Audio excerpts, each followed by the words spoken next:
Não deixe que o tempo apague as suas memórias e recordações. Contacte Videofaria. Captação e edição em vídeo, conversão de formatos vídeo de VHS para DVD e áudio de cassete e vinil para CD. Videofaria, empresa de audiovisual especializada na cobertura de eventos em suporte digital, casamentos, batizados, aniversários e outros momentos especiais. Videofaria, telemóvel 965-832-373. Videofaria, disponibilidade, qualidade e profissionalismo.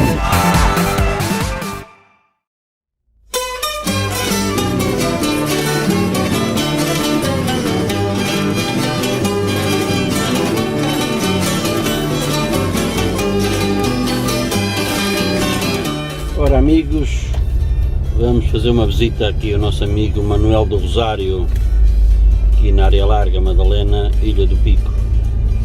Um homem que teve muitas artes. Vamos falar um pouco com ele. O Manuel tem vários nomes, é o Manuel do Rosário, é o Manuel das Vacas, é o Manuel dos Pintos. Vamos saber porquê. Está bem? Até já.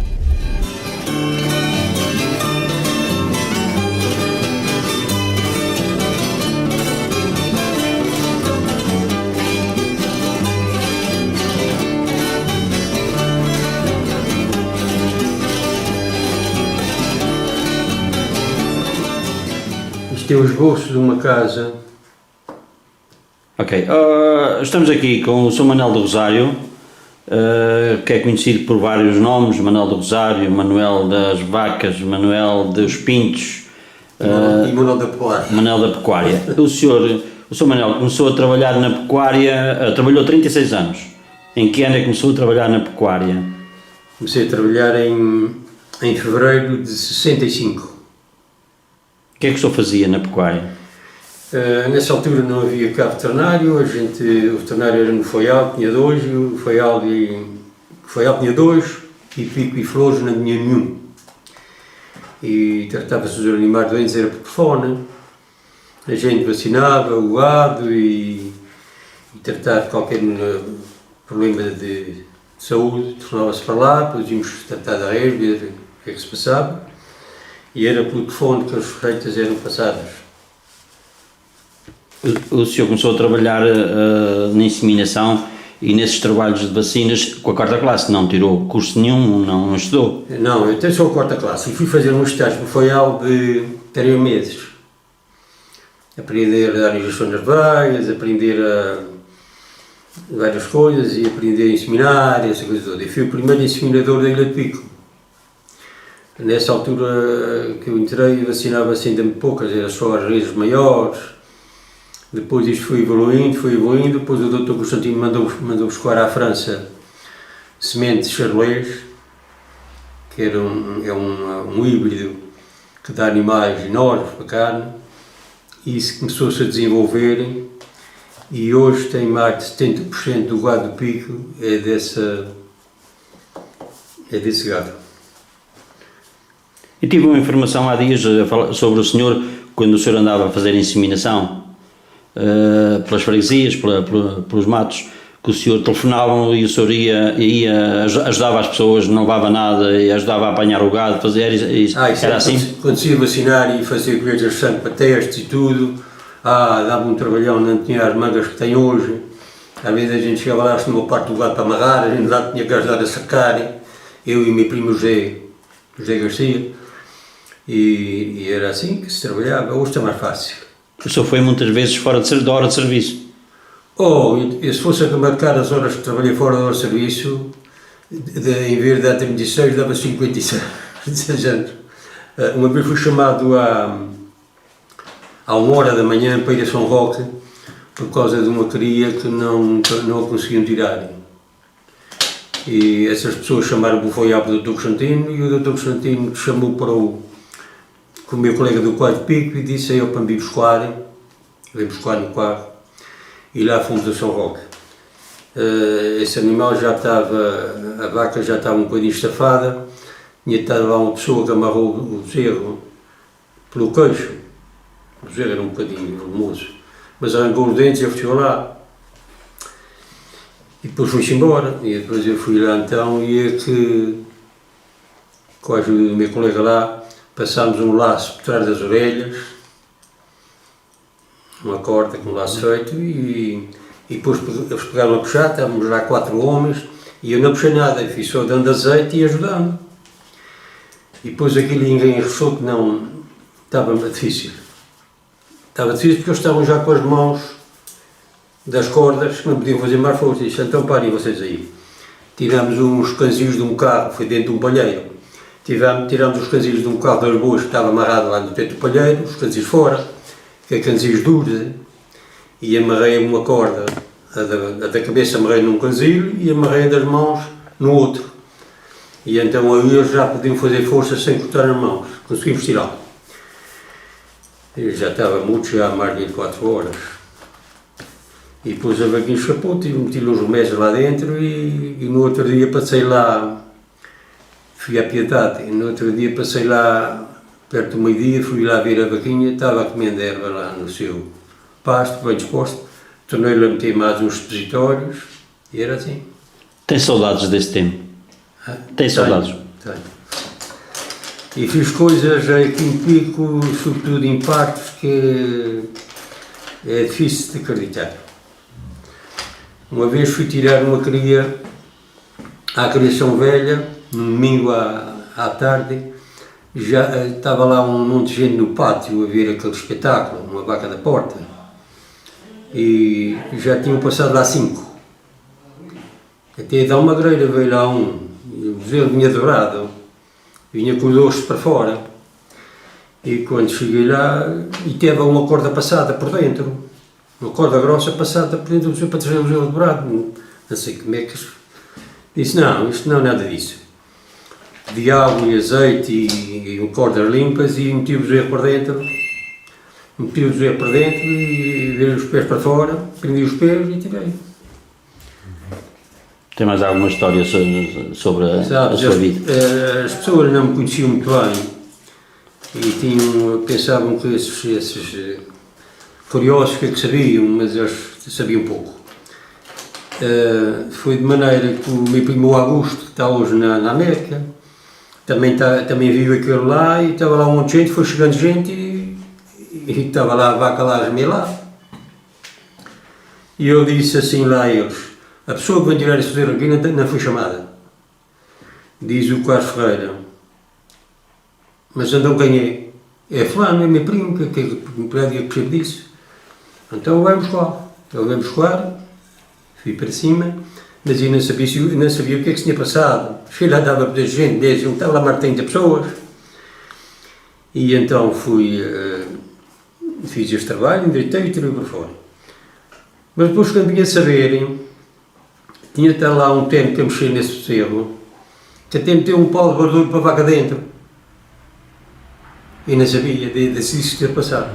Eu tirei a cria, meti as pastilhas e fui lá no outro dia de manhã meter mais. E o dono disse-me assim, amanhã ela está morta. Não, não. No outro dia vou lá acima para ir lá muitos meses, ela vinha chegando à igreja num carro, morta para ir entrar. Parece que meteram um pau de barulho com um pano amarrado para dentro, não sei lá.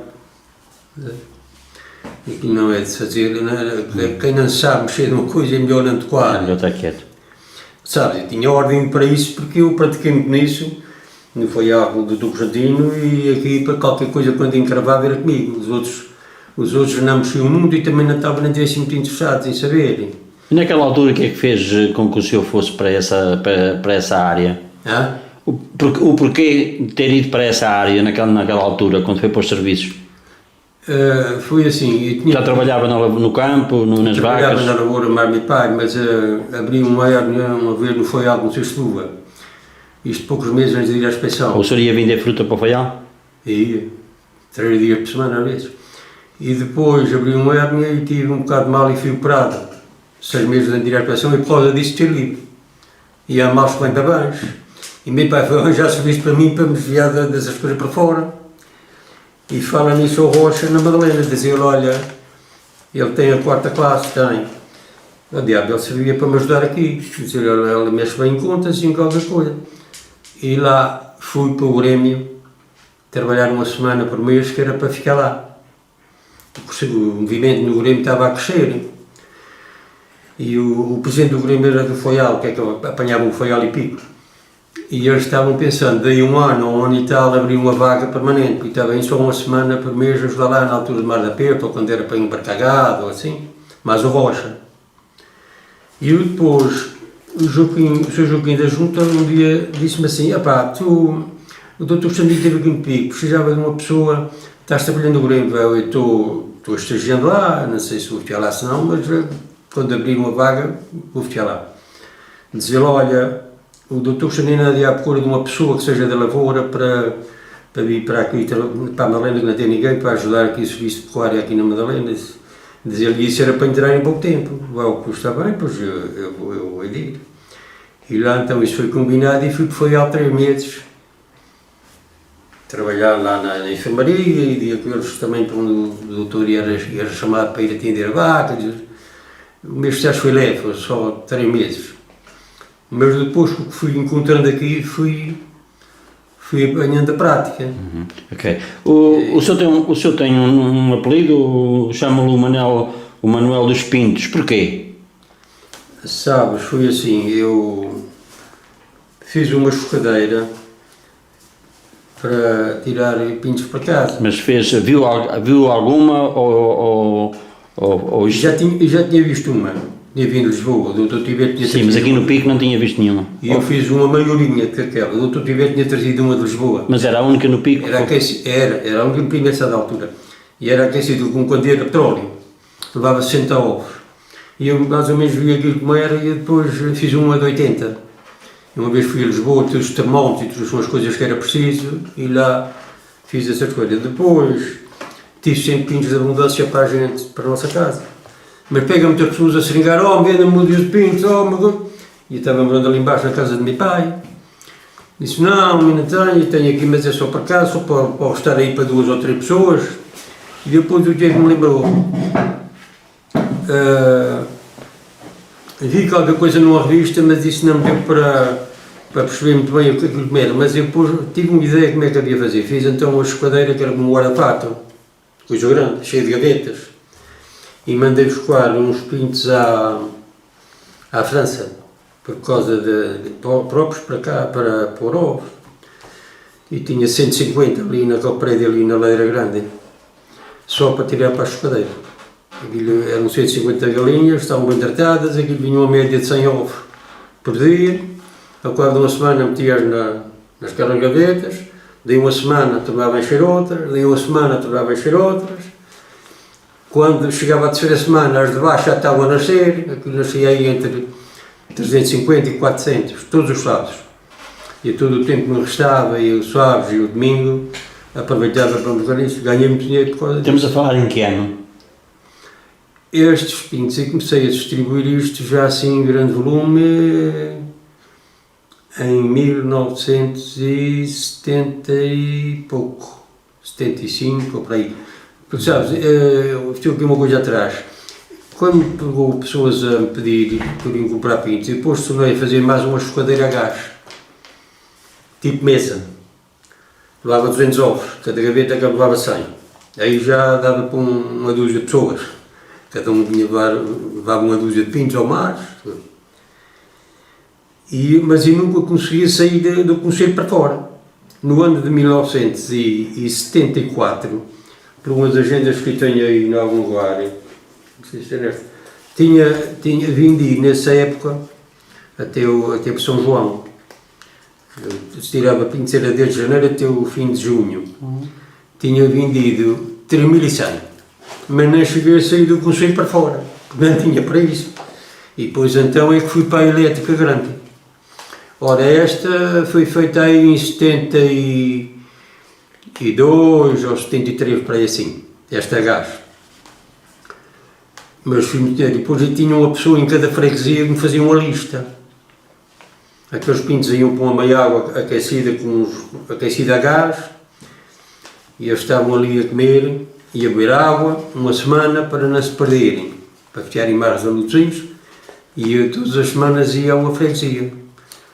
Uma vez ia a São Mateus, no outro sábado Ia para São João, tinha uma listinha da freguesia e mais ou menos aqueles pintos de uma semana dava para uma freguesia. Era a única escudeira no pico. Portanto, aquilo, eu tinha 15 listas em volta da ilha, tinha a nossa aqui em casa, e quando acabei de dar a volta à ilha, em 82, quando acabei de dar a volta à ilha que estava fechada, tinha entregue 9.000 pintos, mas eram misturados, tinha galos e galinhas, não estavam separados, era pintos da terra. Tinha distribuído 9.000 pintos na ilha toda. Mas juntamente com isso também fiz uma distribuição de aves de carne. Também comecei isso em 82, mas não eram nossas. Essas aves eram tiradas em São Miguel, no aviário do Nicolau Sousa Lima. E então eles mandavam para mim, uma vez por mês ou assim, às vezes vinha 1.000, e eu levava os meus e levava uma parte dos deles, que é daqueles pintos de carne. E quando tem 2 meses estão com 2 quilos e tal. Eu deixava, também peguei para mim. Para e depois matar. terminou porquê? Terminou Sabes, esse trabalho porquê? Eu trabalhei muito e depois fiz esta casa e às vezes dormia só 3 ou 4 horas por noite, porque estava envolvido, além do meu trabalho, ainda muitas vezes era chamado fora das horas normais e depois em certas épocas eu dormia poucas horas. Mas consegui fazer esta casa e pagá-la, que não emigrei, e foi assim, quer dizer, depois chegou-se uma altura... O senhor fazia projetos de casas? Foi dos primeiros a fazer projetos de casas aqui no Pico? Sim. Eu tinha mais ou menos uma habilidade em desenho na escola. Fiz, em 10 anos, parece-me virou 40. O senhor outro dia fez um trabalho comigo sobre o Valverde e houve uma senhora na América que deixou um comentário a dizer que andou consigo na escola primária na Madalena e que o senhor naquela altura já era muito habilidoso. Eu tinha alguma habilidade em desenho, quer dizer, eu aprendia bem qualquer coisa, eu tirei um exame com distinção. Éramos 12 e foi só 3 ou 4 que apanharam. Então como é que começou com o desenho das casas? Como é que começou com o desenho das casas? Pois foi, eu pensei fazer uma casa para mim, que é esta que está aqui pequena aqui do lado de cima. Ora, risquei-a e depois podia fazer nela, não havia aí ninguém que fizesse, não só o Rubem Cordeiro, mas ele não chegava para a metade das encomendas e encomendava-se uma planta de uma casa a ele e só dei um ano e estava pronta. E depois o Sr. Joaquim da Junta disse-me, pá, essa casa está bem riscada, tu vais riscar uma para mim, está por sim. E risquei também um aparelho que ele fez ali à entrada do caminho que vai para a Branca Cima. E depois apareceu outro outra vez que não outros e fui andando e depois mais tarde vendi a casa aquela, que era pequena, um dia estava a dizer que era pequena, que havia se acrescentava, não se acrescenta nada, isso acrescentado não presta. Aquela casa foi a primeira casa feita com estrutura de ferro. Aquela casa tem 9 pilares, tem 90 metros quadrados, é só de um piso, é hoje da Câmara. E de maneira que fui dizendo às pessoas que era bom pôr o ferrozinho na semalha de baixo e na de cima e as colunas para não caírem no chão, mas caíram em 1973. Em 1973 caiu de uma crise que passou aqui, caiu muitas casas nas Bandeiras, Santa Luzia e Santo António. 63. 73. No dia 23 de novembro. O Valverde não apanhou quase nada nessa altura, quer dizer, ali não. Mas aquilo atingiu das Bandeiras para lá até Santo António, deu uns solavancos grandes. De maneira que as pessoas não queriam pôr ferro nas casas. Era mais caro. Era só os blocos encrustados nos cantos. Disse, não, faz-se uma estrutura de madeira, os blocos deixa-se um espaço para os cantos, faz-se um bloco por dentro e outro por fora, e isso é que eu escolhi para segurar a casa, que é para quando mexer não João. Aquela casa tem uma viga em baixo, outra em cima e tem 9 colunas do alto. Depois vendi, a mulher estava a querer acrescentar, e se acrescentar já fica desarticulado porque não fica ligado ao ferro e coisa. Se for então um quarto para dentro, não. A casa vende-se para uma casa mais pequena e faz outra. Vendi aquela e fiz o projeto desta. Até tenho ali uma fotografia que podia-te mostrar. E fui andando, esta tem 16 pilares, ao alto, é terreiro, e duas vigas, uma por baixo, outra por cima. fez aquela crise de 98, mas não há uma fenda em lugar nenhum. Mas ainda pior do que isso foi que meti-me numa que íamos saindo mal. É que pedem para ir fazer duas casas, fazer o esboço de duas casas de 2 pisos. Está aqui uma que fiz isto para ver e estou vendo isto feita antes de estar feita. Esta casa é do António Ribeiro, das 7 cidades. Tem 2 pisos. Tem quase o dobro da área da minha. E teve que levar, não havia engenheiro nem ninguém na Câmara para ver estas coisas, nessa altura. E teve que levar uma placa ao meio, tem uma escada interior para cima.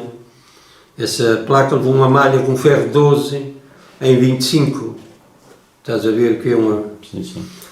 E se esta escada por dentro, tem garagem com os barbados. Essa casa tem quase o dobro da minha porque são 2 pisos.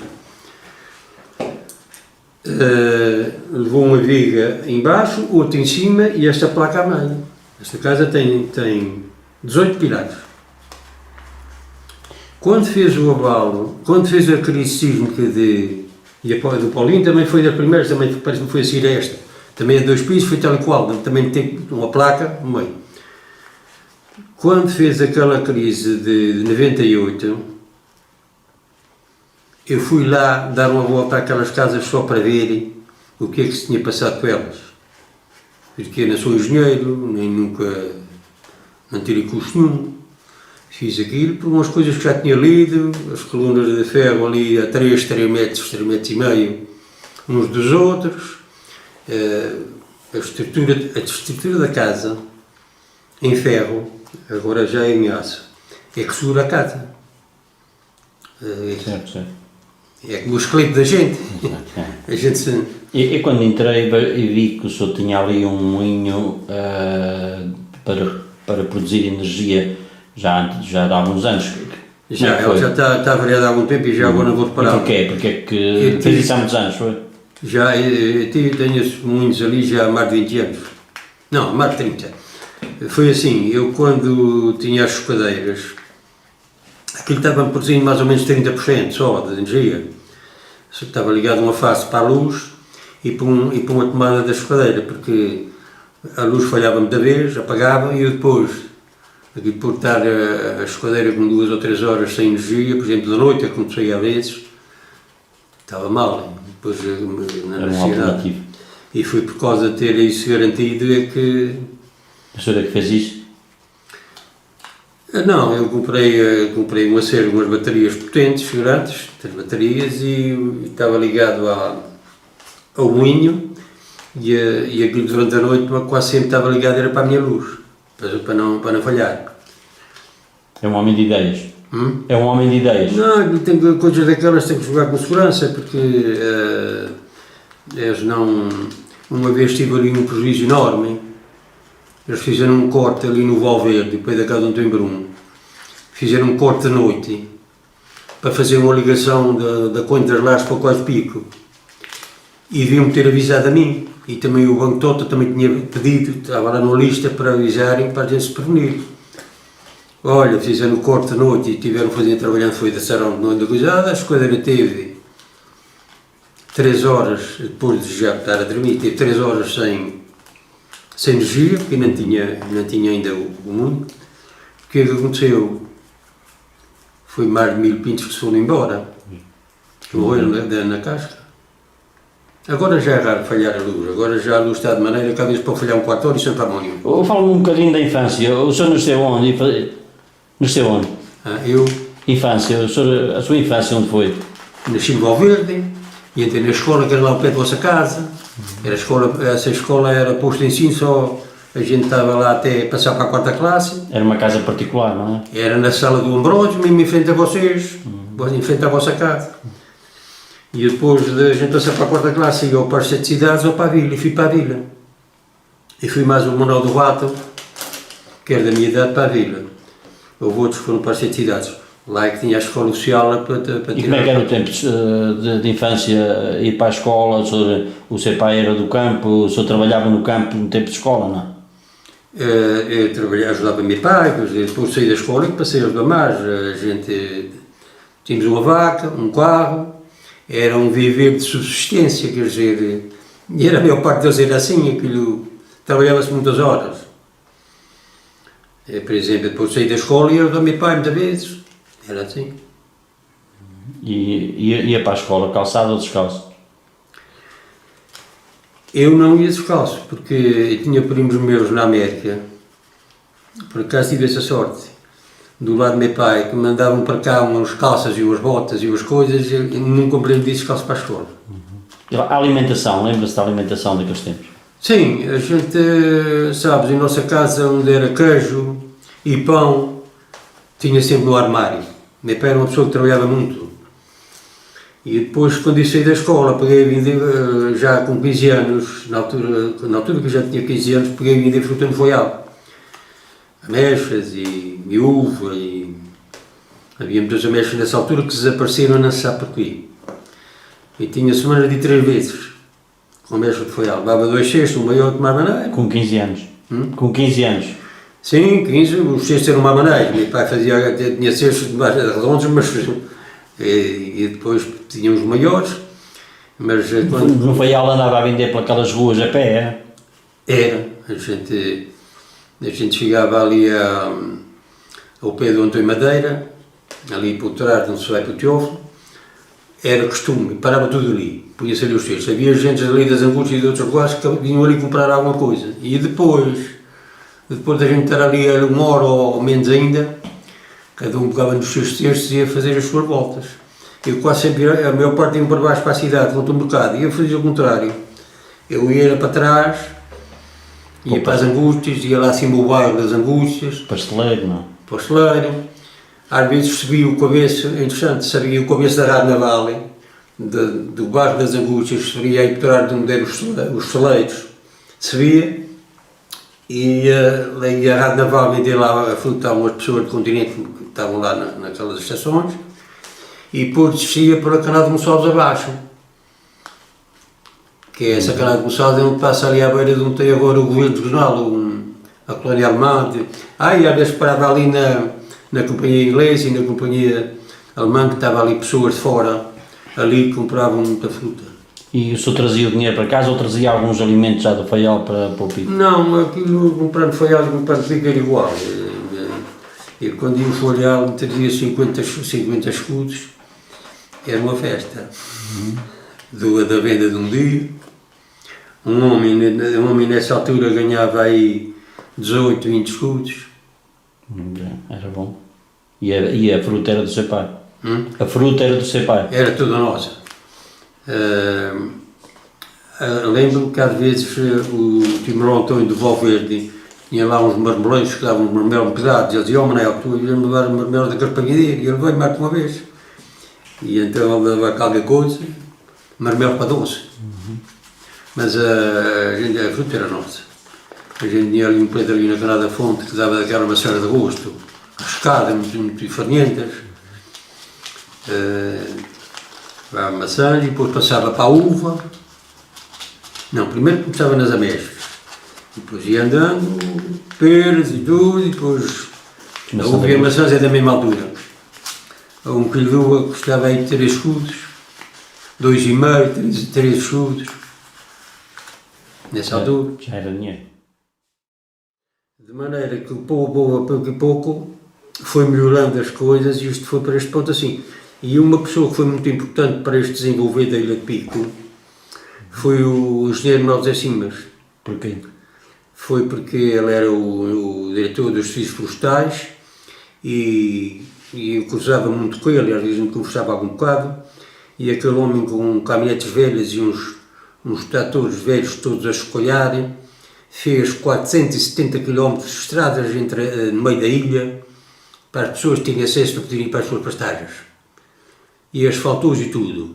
E hoje, este governo atual, seja este ou seja outro, no século XXI, mal os consegue conservarem. É verdade.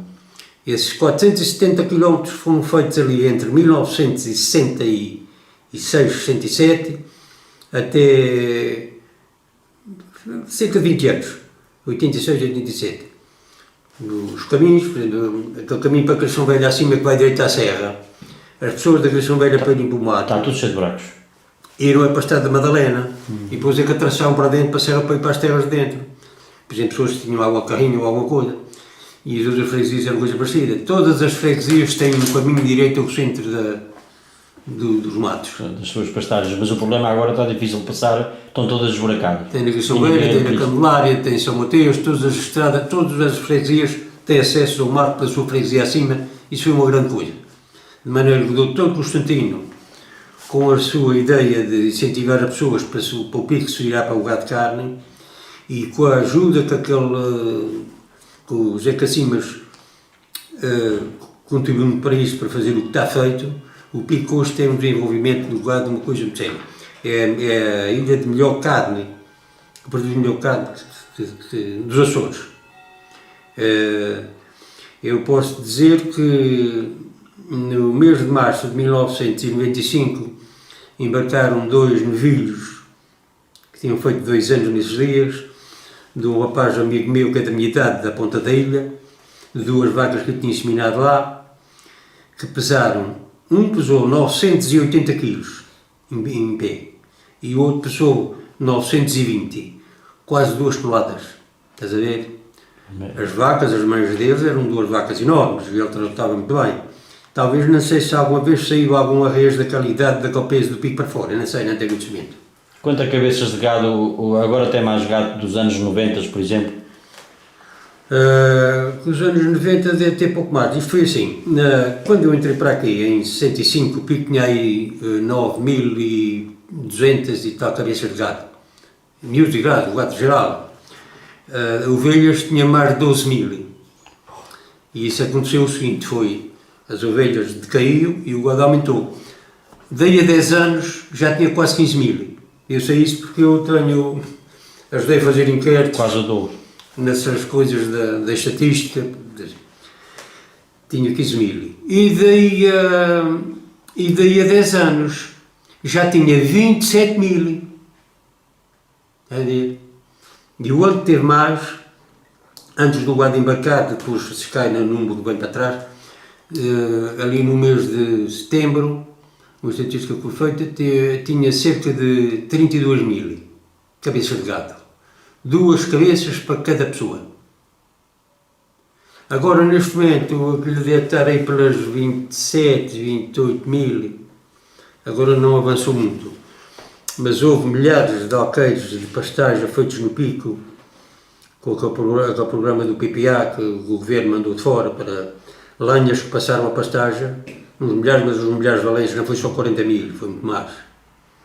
Portanto, o pico deu um salto desde 65 até 95, 30 anos. Deu um salto na lavoura, na questão da criação do gado e disso tudo.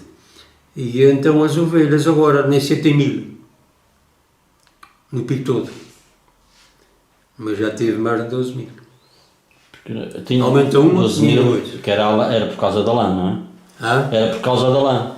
Sim, era mais por causa da lã e também assim matando algum cordeiro, aquilo, às vezes ia matando alguma. Esse gado era criado quase todo era no baldio, porque no inverno ninguém tem comida para dar a eles. Eram postos lá em cima no baldios.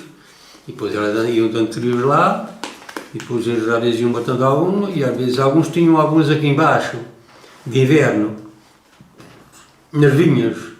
Mas havia pouco comer também, nas vinhas dá pouca erva. Mas no inverno o gado, as ovelhas não ficavam lá em cima na serra, os donos iam recolher, não era assim? Havia algumas que fiavam aqui embaixo. Não faziam o ajuntamento? Mas fiavam muitas lá em cima. Eram desfiadas e iam para cima outra vez. O ajuntamento, a festa do ajuntamento. O ajuntamento era uma festa que se fazia quando iam buscar as ovelhas para se esquiarem. Fazia-se uma festa ali na serra. Era para se esquiar, não era para trazer para casa? Algumas vinham para casa, mas uma parte até não ia. Havia uma grande série delas que fiava todo o ano lá em cima. Havia essa festa do ajuntamento, era feita ali na zona do Cabeço do Afonso, na Serra, aqui nesta nossa zona, e aquelas, interessante porque tinha sinais todo o quadro tem os seus sinais. E há uma história meio anedótica. Veio para aqui um indivíduo de São Miguel fazer uma criação de gado e arranjou umas ovelhas. E umas era uma moça por a frente, outras era uma moça por trás, cada um tinha o seu... Não havia dois sinais iguais. E então sabes qual foi o sinal que ela arranjou? Tinha uns sinais que era uma orelha cortada rente e outra com duas moças, e era assim sucessivamente. O sinal dele era as duas orelhas cortadas rentes. E sabes porquê? É porque quando entrava ovelhas de fora, de ramilhos do gado para dele, os trabalhadores de Deus tinham ordem para fazer isto, cortavam a orelha que os sinais tinha e ficava Ficava a marca dele. ficava no final da marca dele. Isto não é anedota, isto foi verdade. Eu não digo aqui o nome que Sim, não interessa, não. essa pessoa já morreu, mas isto é verdade. Mas faziam uma festa grande, o juntamento era uma festa grande.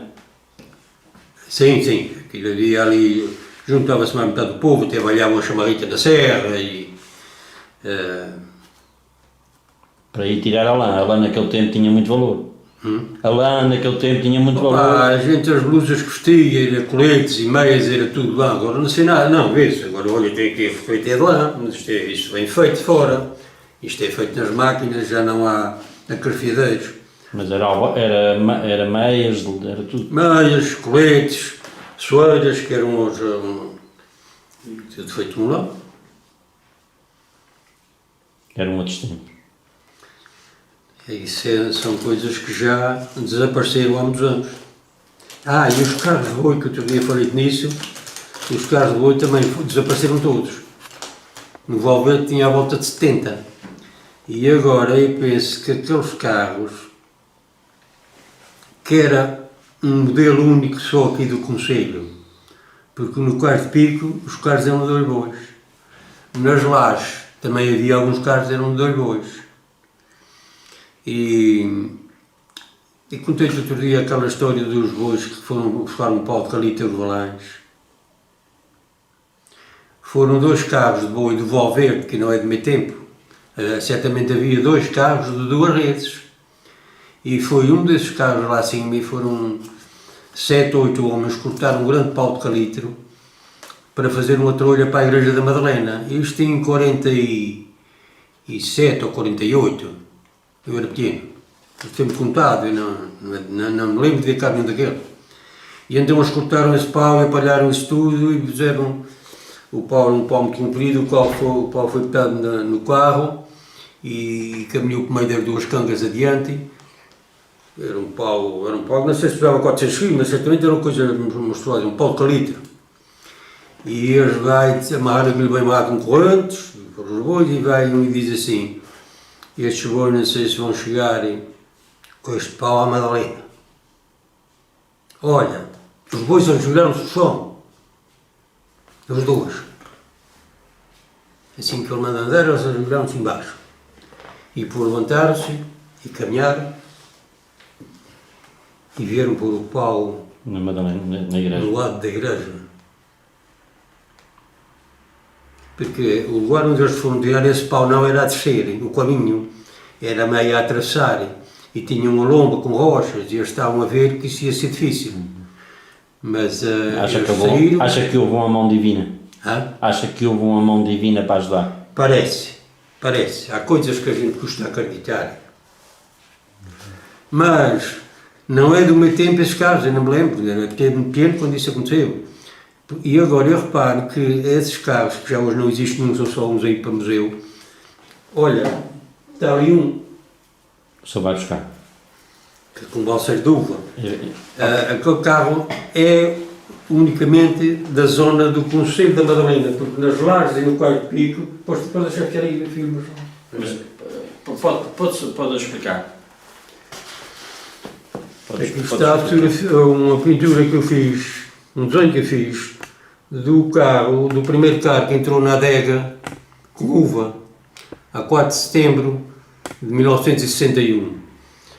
Isto é do meu primo Monte Braduça e fiz ali uma coisa a dar uma ideia dele e agora isto é para um quadro, este desenho que eu fiz aqui é para um quadro para o escritório da adega, que faz agora este ano 60 anos que foi inaugurada.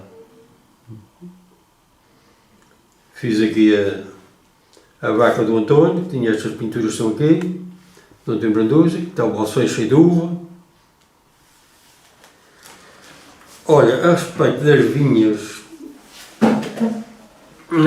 vinhas, a maior vinha que havia aqui há 20 anos era a de Vosso Manelli.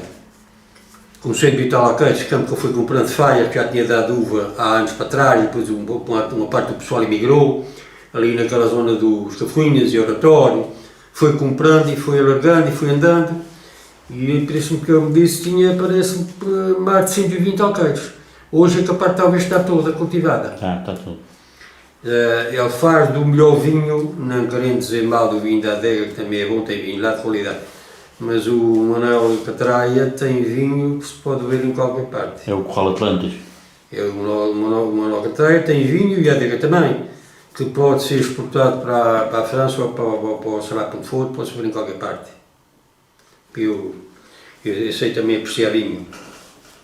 Mas antigamente era mais difícil. Mas agora já com estas coisas, destes subsídios que o governo tem feito para voltarem a limpar áreas que já tinham sido vinhas, porque sabe, isto teve aqui uma produção muito alta para trás de 1850. O pico era praticamente vinhas, e até dava vinhas até lá para cima longe, que a gente vê canadas em pedra a mais de 3 km daqui.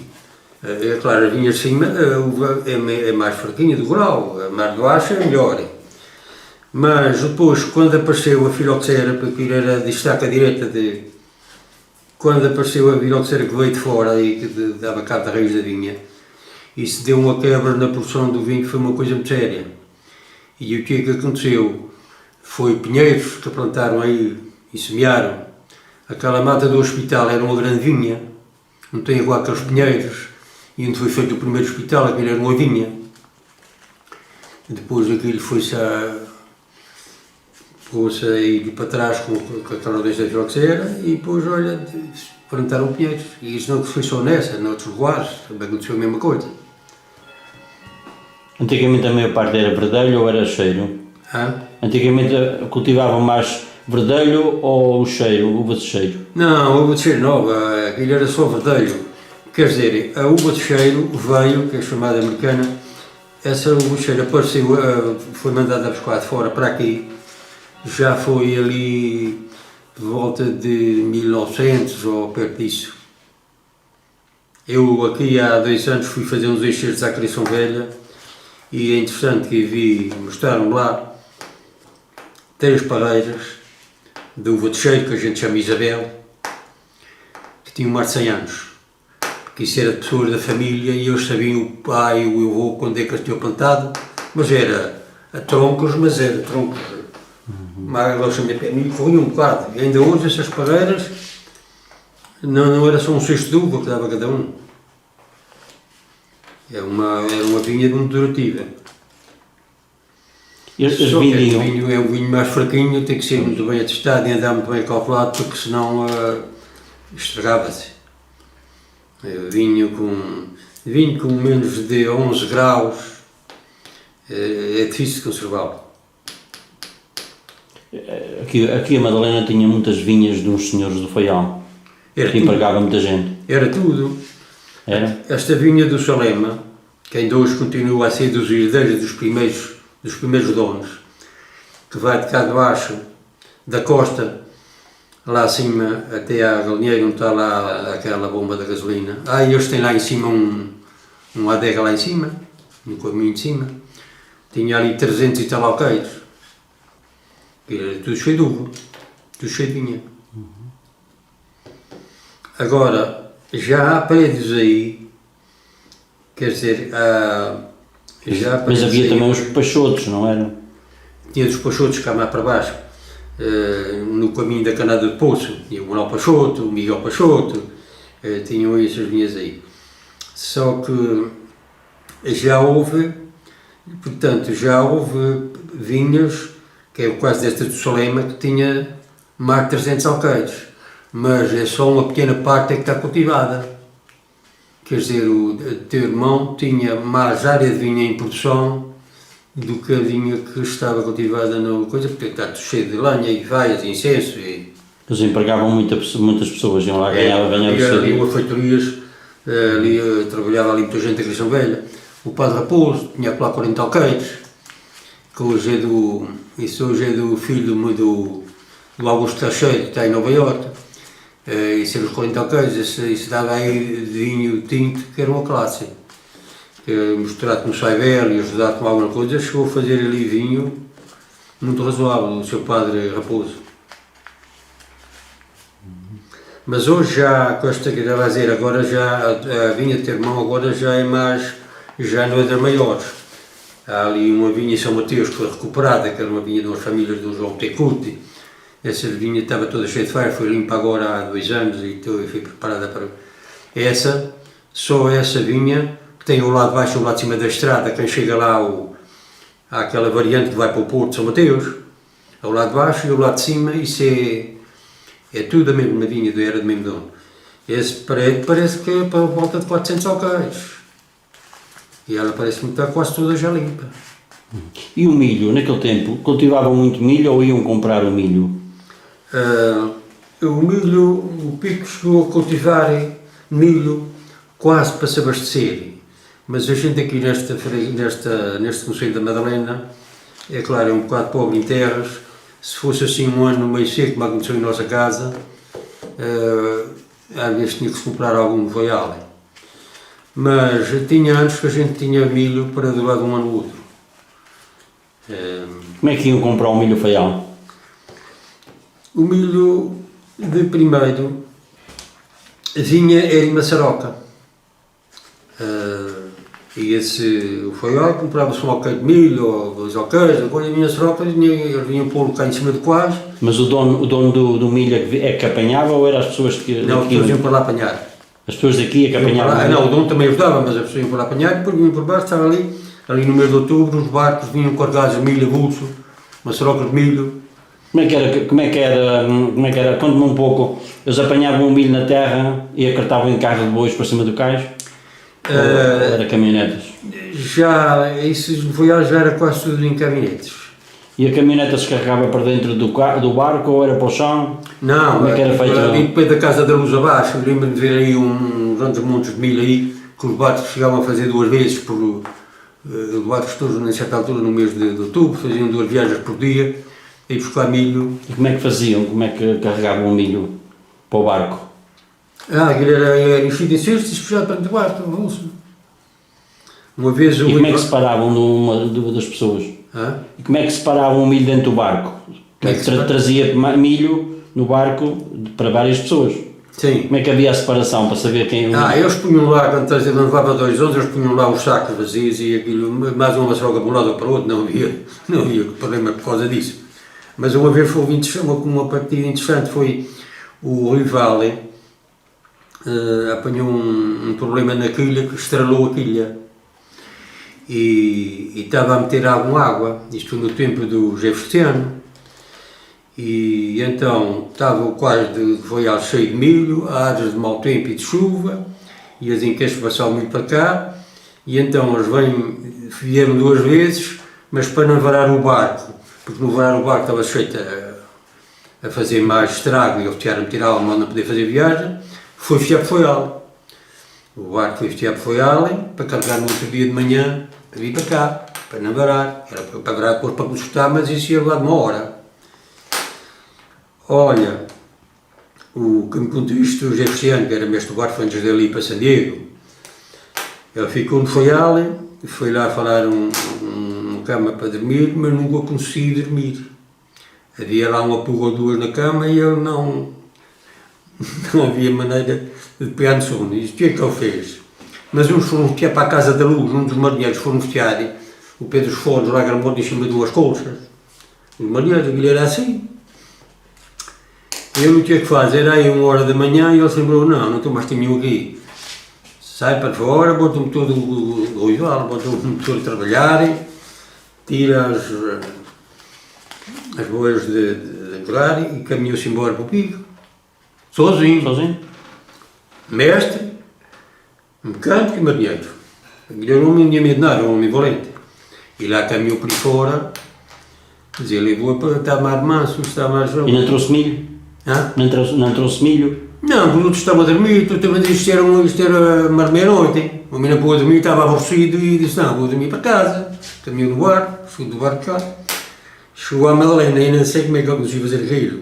Ele botou o cabo da rede para a terra e ele saltou para, deu a ré no barco, ao ponto neutro, e amarrou, prendeu os dois cabos no dentro da rede. Não estava ninguém, porque era uma hora da manhã, não estava ninguém. E mesmo, olha, e o mar estava manso que não se mexia, e ele deixou uma folgazinha, botou os pneus fora da borda e foi para casa dormir.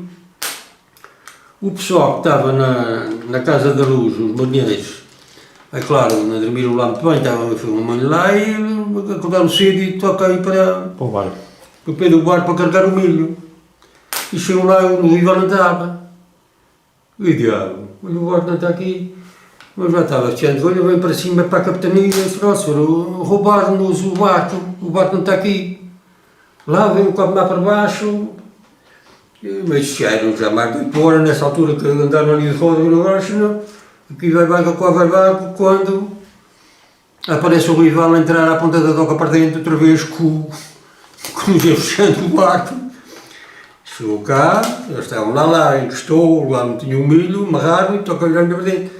Diz o marinheiro, ó senhor Deficiano, o senhor tem que ir à capitania, que eles disseram que o senhor quando chegasse, que fosse acima, queriam falar para ele. E ele caminhou, os outros estavam carregando o milho e ele foi para a capitania. E ele disse, ó senhor, o senhor foi lá com o barco, já estamos aqui preocupados, tinham roubado o barco desapareceu, como é que foi o senhor sem dizer nada? Disse, ó senhor, sabe o que é que foi? Isto foi por causa de pulgas. Eu nunca peguei a dormir. E o que é que fiz? Peguei do barco da minha pupila, fui lá dormir e vim ter aqui agora de manhã. Sozinho? Sozinho! Uhum. E ele disse, o comandante dava-se a rir e dizia, ó senhor, a culpa foi das pulgas, o comandante. Antigamente havia muita gente que ia ao Faial fazer troca de vinho por Sim, milho ou... sim, e por feijão. Isso era seco. Era milho já seco, era feijão em grão. Eles iam lá trocar por uva e tenho um tio meu que fez isso muitas vezes, o Zé Ruivo. Ia para cima para aquelas freguesias quando eu comecei a vir cá embaixo da cidade que tinha para vender, também, uva e tudo, trocavam lá em cima por milho.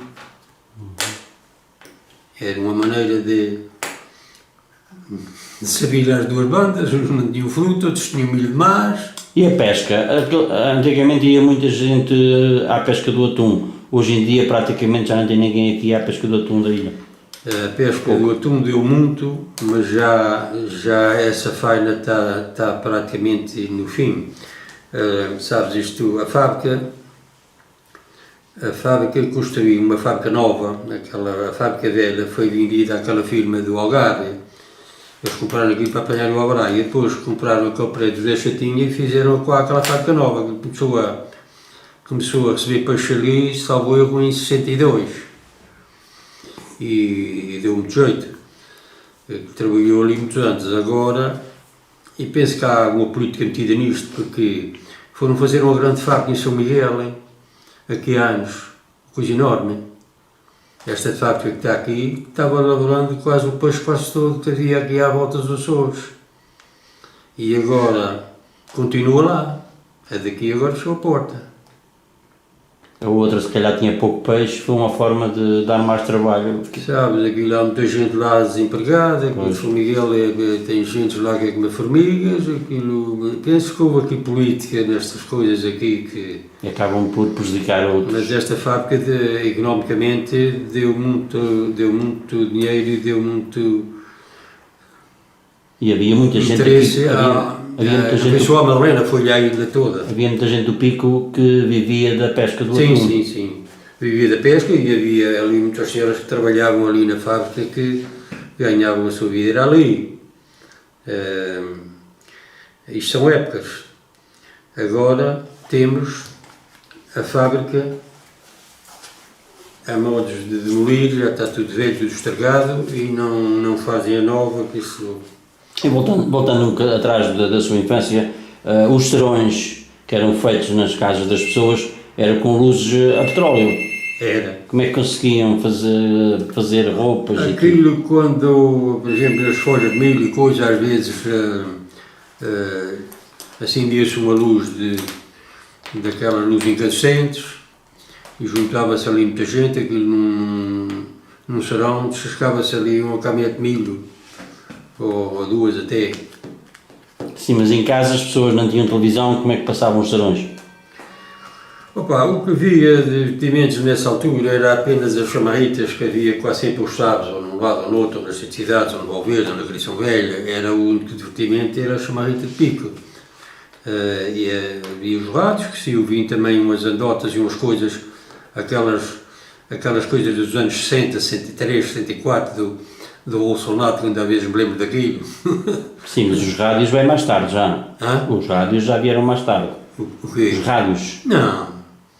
Não, os rádios já, pois nem toda a gente tinha, mas os rádios já pegaram a aparecer ali nos anos 60, 61. Sim, nessa altura havia só 3 ou 4 rádios no Valverde, havia o Monocaniço, o José Graxa, a Casa da Segunda-feira. O meu pai também foi dos primeiros a ter. Depois, a pouco e pouco, foi aparecendo mais coisas, depois isso foi assim. E, claro, agora já toda a gente até tem televisão. Verdadeiramente as coisas evoluíram. Pois, mas é isso mesmo, e o serão durante a semana, o senhor falou-me no fim de semana, que as chamarritas, mas durante a semana a pessoa chegava à casa do trabalho, jantava e fazia o quê? Algumas, principalmente os homens, não tinham muito serão a fazer, mas as senhoras às vezes estavam fiando lã e fazendo as suas peças de roupa e assim. Não. Com luz a petróleo. Hã? Com luz a petróleo. Com luz a petróleo. As coisas modificaram-se, tudo evolui, quer dizer, e hoje aqui, por exemplo, para pessoas que estão na América há 40 anos ou mais e que nunca passaram por aqui, e faz uma certa aparência estas coisas estarem como estão. Em todas as partes do mundo as coisas evoluem, e uma das coisas principais que melhorou muito a vida aqui foi a eletricidade, que tem em todas as casas, e a distribuição de água. Depois de se ter isto, as coisas modificaram-se logo. E depois também aquela questão desta volta do golpe de Estado que mudou este sistema de governo, que desapareceu as guerras todas das colónias portuguesas, isto deu um melhoramento enorme. O governo gastava rios e rios de dinheiro com estas guerras. Por exemplo, a França, que é um país rico, perpetual, deu a independência às suas colónias, o Congo e a Argélia e isso tudo, e o Salazar a teimar que o Angola é nossa, vamos ter até o último soldado. Não, acho que isso não estava certo, nunca concordei com isso. E por acaso não fui tropa, que eu fui vestir livre, que tinha sido operado uma grande hérnia meses antes e não podia fazer exercício. Depois, ao cabo de 2 ou 3 anos, meu pai desviou-me do serviço das terras e eu não tenho qualquer problema, trabalhei e governei a minha vida sempre.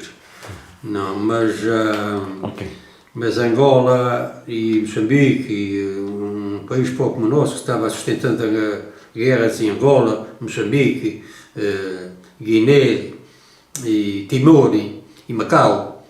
Até uma vez lá não sei se foi em Macau, a União Indiana meteu o Afonso Albuquerque no fundo. Ora, Portugal, longe de uma posição tanto pequena, ao pé de um grande país de grande potência, que é que ia lá resolver? É verdade. Ok, Sr. Manuel, muito obrigado por este bocado e até uma próxima e um feliz 2021. Pois então, até uma próxima oportunidade.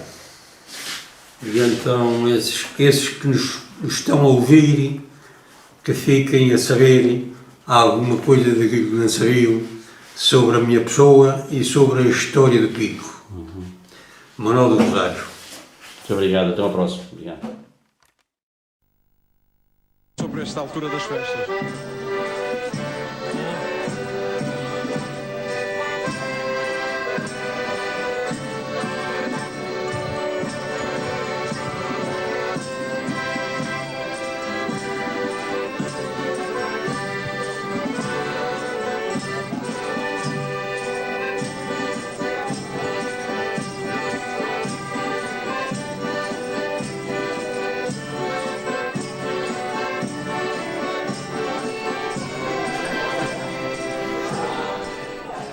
Em nome do Pai, do Filho e do Espírito Santo.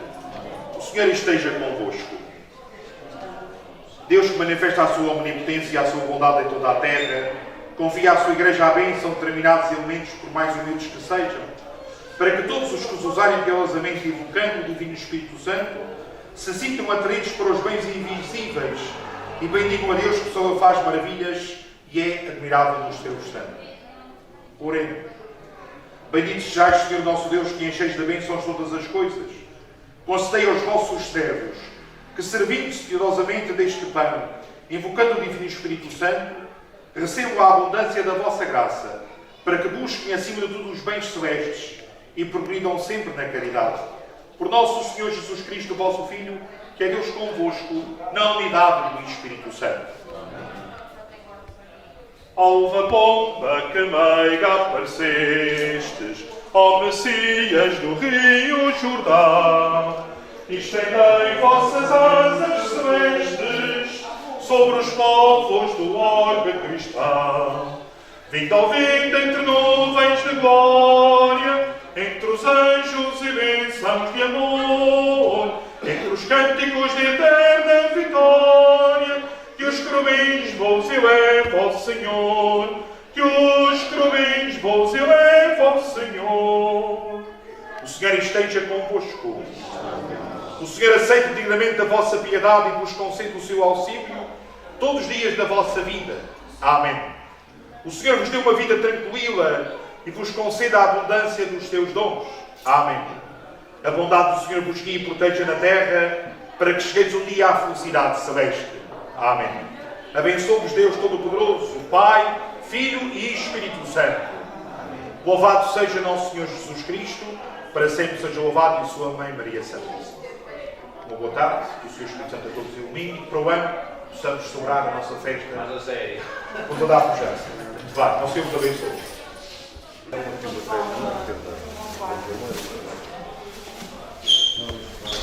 Muito obrigado. Ok.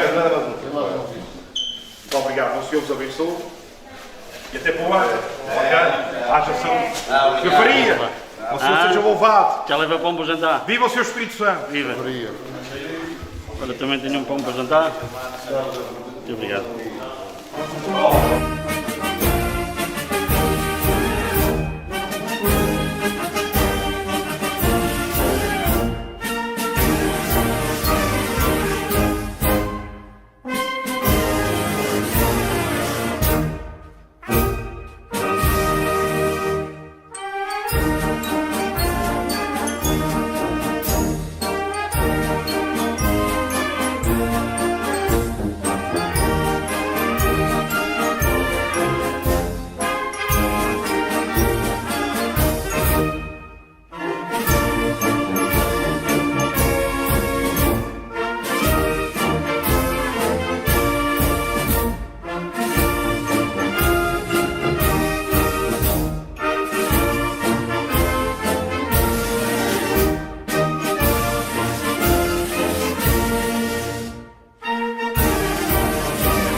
Estamos aqui no Império da Trindade, no Valverde.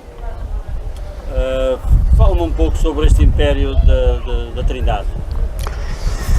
Bom, este Império da Trindade, E em que ano foi fundado? em que anos foi fundado? Este Império deve ter sido fundado muito no princípio do século XX, 1900 e pouco. Mas o primeiro império que existiu nesta freguesia foi o Império da Madalena, que era feito ao domingo do Espírito Santo e foi criado pela Igreja. Esse deve ter sido criado, foi o primeiro de todos desta vila. Deve ter sido criado aí por volta de 1860 ou para trás ainda. Depois, mais tarde, ali por volta de 1925, 26, mesmo na Madalena, foi criado um império pela Companhia dos Barcos, Amaral Cristiano Faria, que fizeram durante muitos anos, é que faziam a maior parte das filhas para a festa. E nessa sequência que foi tendo, acabou por a festa do Espírito Santo do Império, da Igreja, depois desapareceu e apenas ficou a da terça-feira. Isso agora é o que está a correr. Mas indo à história da Ilha de Pico, a primeira, porque há muito pouca coisa escrita sobre isso, mas o primeiro império que se julga ter sido criado deve ter sido na Prainha do Norte. Supõe-se. Por a seguinte questão, é que quando houve a primeira crise vulcânica no Pico, que arrebentou lavas no norte da montanha, que escorreram até o mar, que criou o mistério da Prainha do Norte, que levou a primitiva a igreja da Prainha de Cima, foi em 1562. Portanto, supõe-se ter sido aí o princípio das festas em promessas de dar pão, em louvor do Divino Espírito Santo, assistindo a essas calamidades que apareceram. Depois, mais tarde, mas foi 150 anos mais tarde, aconteceu a mesma coisa em São Mateus e Santa Luzia, quando foi da crise vulcânica de 1718. Tornaram a ser criados impérios em São Mateus e em Santa Luzia. E depois o tempo foi-se passando e através disso isto criou-se um sistema quase foi sistémico. Todas as freguesias se uniram e todas fizeram os seus impérios. Temos 17 freguesias no Pico e 45 impérios. Todos, o que existe. Quanto aqui o do Valverde e o do Coá Branco foi feito pouco depois, mas a data da copeira que tem no Império data de 1912, sim. Aqui foi primeiro alguma coisa, mas sobretudo a coroa mais antiga que existe nestes impérios, a primeira é a da Madalena, talvez do século XVII, e a segunda é a do Valverde, que foi oferecida ao Império por umas famílias ascendentes à do Dr. Urbano Prudêncio da Silva, que moravam naquela casa ali, que mais tarde, ou por outra, anteriormente, era do capitão mor José Diogo da Silveira. Foi já depois disso que ela pertenceu às famílias do Dr. José Prudêncio da Silva. E eles cederam essa coroa aqui a este Império. A taça dessa coroa, que existe hoje, é em prata e tem a data de 1772, mas isso não quer dizer que é a idade da coroa, porque a primitiva taça que veio com a coroa era em vidro e partiu-se. E depois umas famílias aqui do Valverde, incluindo aqui umas famílias do José Rodrigues Jorge, mandaram buscar uma taça em prata para pôr a coroa no lugar da que se tinha partido, e lá está escrita a data de 1712, mas isso possivelmente é a data da taça. A coroa já existia. Depois acontece que houve, a seguir à crise de 1718, 2 anos depois, acontece outra crise na Silveira, outra crise vulcânica, que formou, aventou perto da costa e que formou o mistério da Silveira. Aí a razão de ter sido outra vez feito promessas de dar pão ao Divino Espírito Santo, que são dadas no sábado do Espírito Santo, o único império nos Açores, feito naquele dia. E hoje em dia o Pico e mesmo São Jorge perdem a sua identificação se não tiverem estas festas, porque isto é muito primitivo. Isto vem logo 100 anos após os primeiros colonos terem chegado ao Pico. Fala-me um pouco aqui, estamos a falar no Valverde, quantas pessoas tinha o Valverde e tem dois impérios, não é assim? Vai contar isso, tem dois impérios, um é o Espírito Santo, outro é a Trindade, um dá pão e outro dá rosquilhas. E a quantidade de rosquilhas e de pão que davam mais ou menos?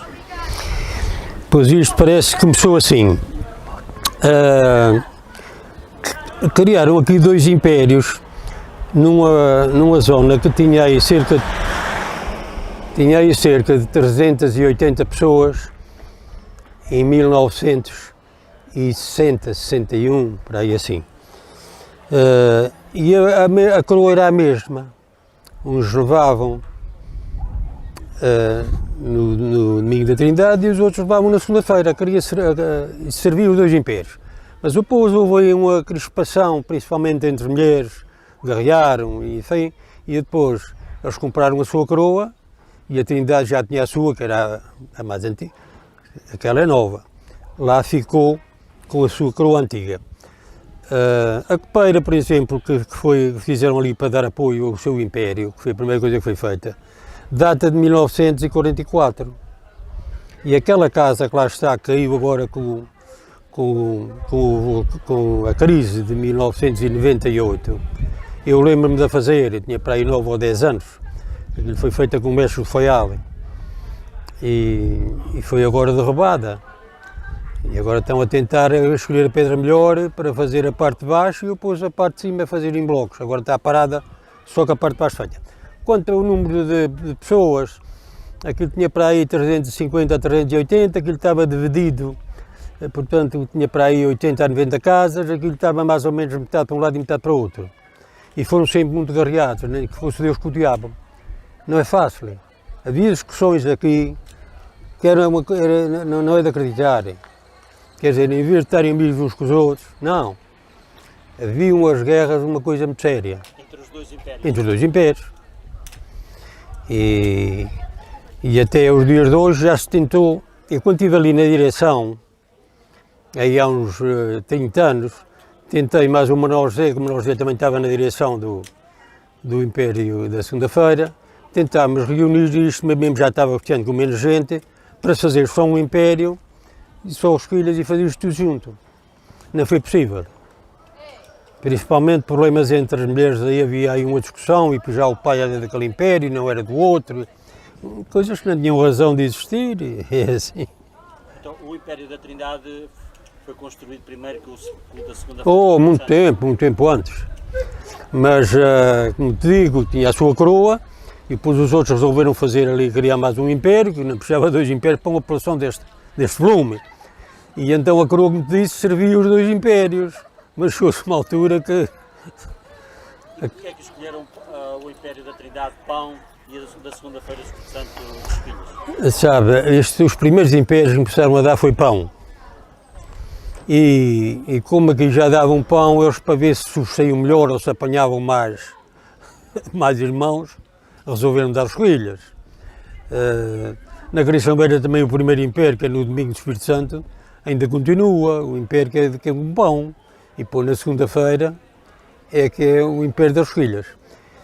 E acerca destas festas eu queria te dizer que, porque isto está muita gente a ouvir estas informações e gostam de saber, com esta melhoração das coisas que foram correndo, quando isto ficou tudo à conta do Império da Terça-feira e desapareceu o Império do Espírito Santo na Vila da Madalena, isto tomou um volume, o Império tomou um volume de céus, uma coisa muito séria. Posso dizer que aquilo foi o Império que mais rosquilhas dava no pico todo. chegou a ultrapassar as 7.000. E isto aí, por volta de 1970, 71, 72, era assim. Grande parte dessas escolhas eram do barco. E o Segundo Império, também eu quero me parecer, não foi, estavam a dizer que tinha sido as Ribeiras, não estou convencido disso. Embora eu não esteja assim muito dentro desses números que eles estão a dar lá. O Segundo Império, que se fez aqui no Pico, quase sem dúvida foi o Império da Segunda-feira, na Criação Velha. Um império muito bonito, tem a seu favor um largo, que é o largo mais bonito do Pico, e chegaram a dar mais de 5.000 esquilhas, que eu uma vez tomei nota disso. E na Madalena chegou a virar as 7.000, quando estava bem muito bem, vinha muita gente do Foial, que eu só venho cá, o Pico só vem, o Foial só veio o Pico praticamente para buscar uma esquilha, de resto eu não queria saber do Pico para nada, vocês sabem que isto é assim, ainda continua um bairrismo em certas coisas que já não é de aceitar, mas enfim, as pessoas ainda estão gostando de entrar num regime democrático e mais eficaz, não é? Portanto, eu posso dizer aqui em números, os números é que falam, que a Ilha do Pico, há poucos anos, e fiz um relatório disso, tinha feito com cerca de 15.000 pessoas, tinha feito nos seus pavilhões, já agora todos os impérios têm o seu pavilhão de fazer as festas, tinha feito 26.000 sopas do Espírito Santo, nesta época, e tinha rolado cerca de 56.000 rosquilhas e pão e vespas, tudo junto.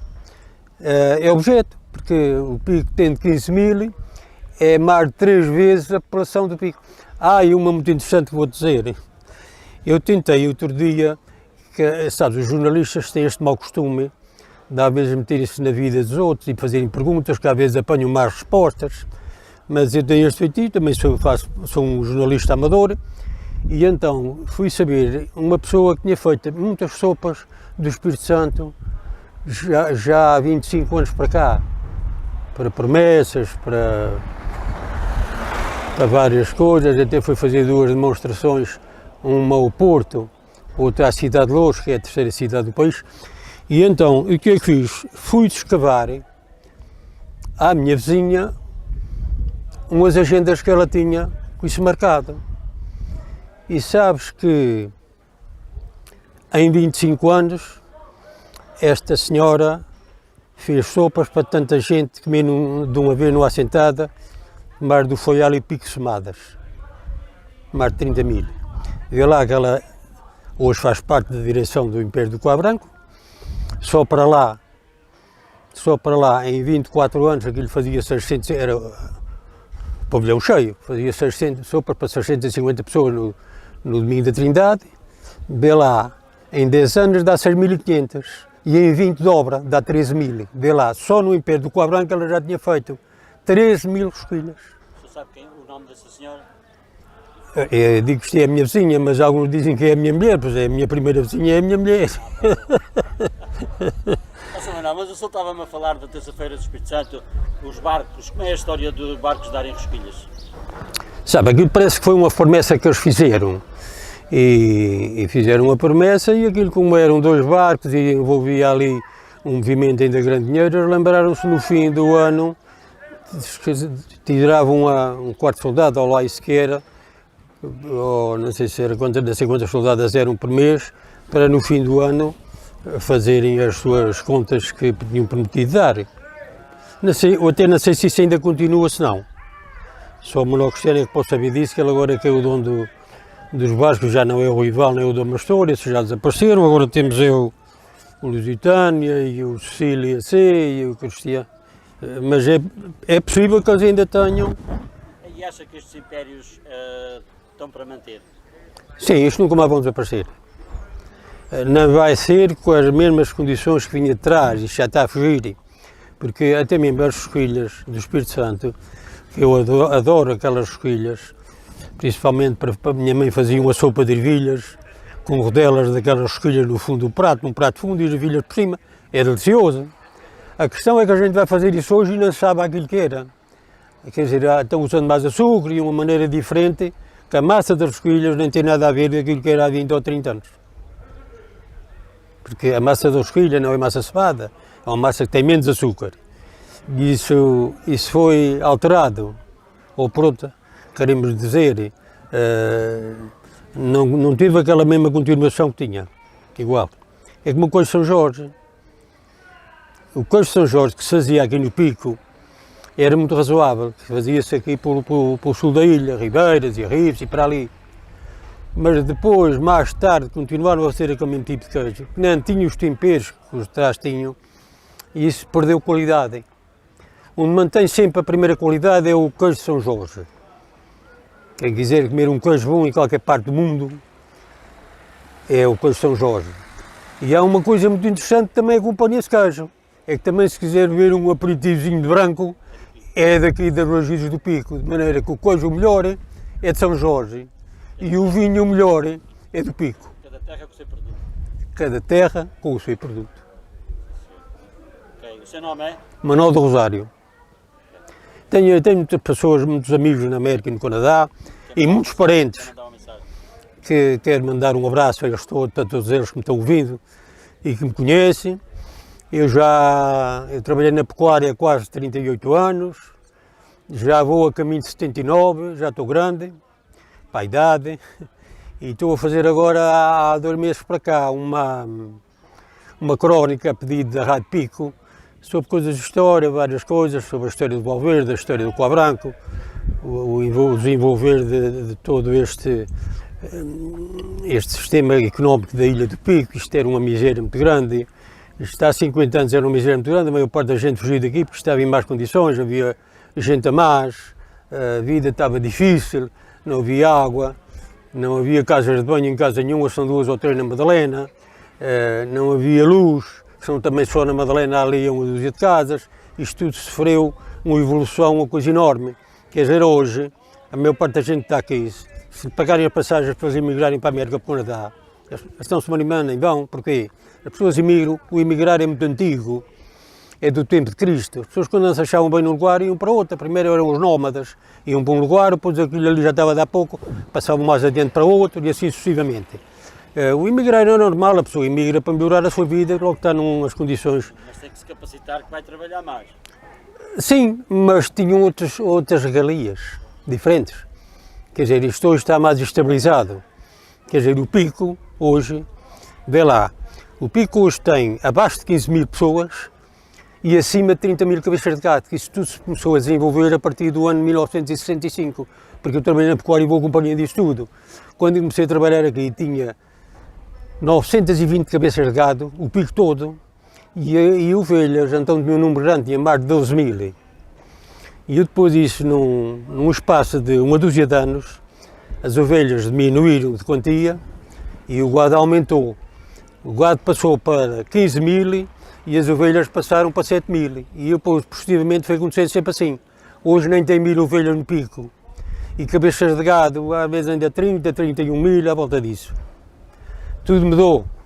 E há uma coisa, eu queria dizer aqui, não sei se a autoria me lembrou-se de falar nisso, houve 2 homens que foram essenciais para o Pico se desenvolver e ser o que é hoje. Um deles foi o Dr. Constantino Amaral, que era do Foial, que foi o meu chefe de serviço. Eu vim para aqui, não tinha veterinário no Pico, tínhamos aqui 3 rapazes, fomos fazer um estágio no Foial e a gente ia consultando por telefone com eles, os animais para tratar, e depois às vezes tínhamos que vacinar os coisas, tudo em condições. Esse homem tentou, porque eu também depois fui tirar um estágio de inseminação artificial à horta, e ele dizia-me: "Ó Manel, isto foi em 78, e eu, Manel, a gente vai dizendo dessas pessoas no Pico, porque o Pico é muito trabalhoso para criar vacas de leite, a gente estava com vontade de fazer ver ao povo que era melhor os laticínios vestiarem para a Ilha do Faial e o Pico se virar mais para o gado de carne, era menos trabalhoso e talvez não fosse menos rendativo." E a pouco e poucas foram entrando nisso, quer dizer, o Dr. Agostinho mandou-vos com a semente do gado charolês, de umas experiências que já tinham sido feitas em França, e começou-se a dar alguns. As pessoas em primeiro estavam receosas, mas depois foram entrando no sistema, e quando foi em 1977, 78, já os gados que entravam na Serra dos Baldios, que anda aí por 700 cabeças de vacas, estavam com mais de metade marcadas para serem inseminadas charolês. É de maneira que hoje já está lá para cima, hoje está com 70% ou mais. O que fez com que se desenvolva aqui no Pico gado de carne da melhor que os Açores, que o Portugal recebe em Lisboa. O gado do Pico de carne é de qualidade, porque a carne, o gado era de qualidade para isso. E esse homem foi o que, ele era de famílias da Piedade e de famílias da praia, do Foial. Este doutor Fundinho, uma bela pessoa, um grande veterinário, e como pessoa não havia melhor.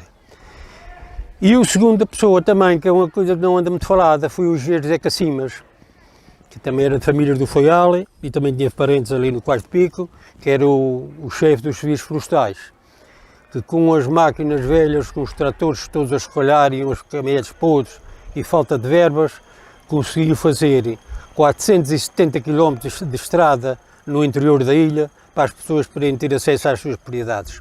Se não fossem estes dois homens, o Pico não estava no que está hoje. E boa tarde. Okay, muito obrigado. Já estou muito conversado, a ser de outra vez mais. Ok, adeus aí, até à próxima. Adeus.